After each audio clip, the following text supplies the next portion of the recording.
Continuing the onslaught of new vehicles at Chrysler is the 2011 Dodge Durango, a three-row SUV with an optional Hemi V8 and all-wheel drive.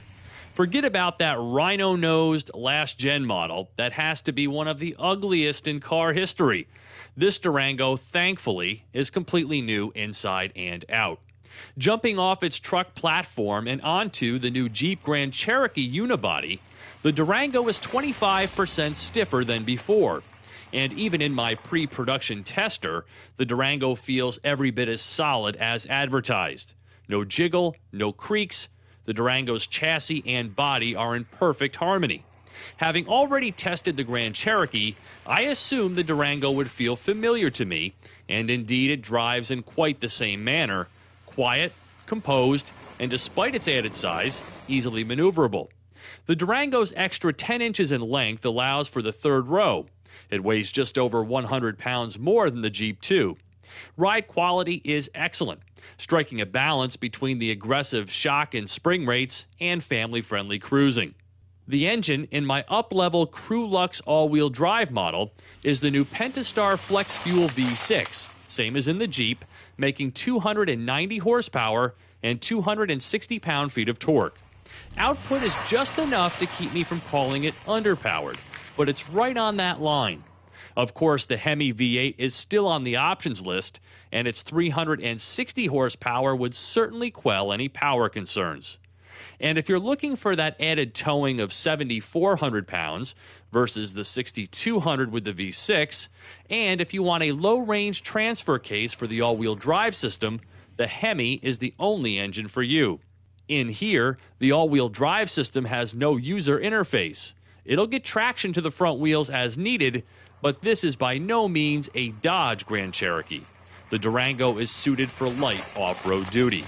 But on these snowy roads, the Durango's four-wheel grip is definitely a confidence booster.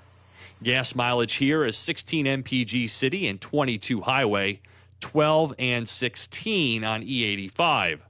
With a select shift 5-speed auto doing the gear changes, the Durango will get to 60 miles per hour in about 8.5 seconds. Very SUV-like. Again, the power hungry will have to upgrade to the Hemi. The Durango's new skin is exceptionally well done, with a standout sporty appearance. This Crew Lux all-wheel drive trim, priced from around $41,000, sits on 20-inch wheels and flashes bright door handles. It's slotted right below the top trim Citadel model, which has some interesting buyer perks. There's also Express, Heat, and RT trim levels, each designed for different tastes. My pre-production tester with the safety-oriented technology package, power sunroof, and optional BlackBerry paint carries a hefty $43,385 sticker price. I'm hoping the interior's indiscriminate quality is due to its pre-pro status, because while it has a pantry full of features, it just looks and feels a little cheap.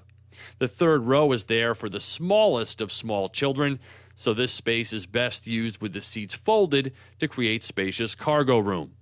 I like the Durango as a whole, yet I can't help but to wonder what group it appeals to. Wouldn't the Dodge Journey do the trick for most people at a much reduced cost? The price of these higher trims can get a little scary, but for those who haven't gotten cozy with the thoughts of a crossover, the Durango offers a unique SUV choice and a good competitor to the new Ford Explorer. For Drive Time on Yahoo Autos, I'm Steve Hammis.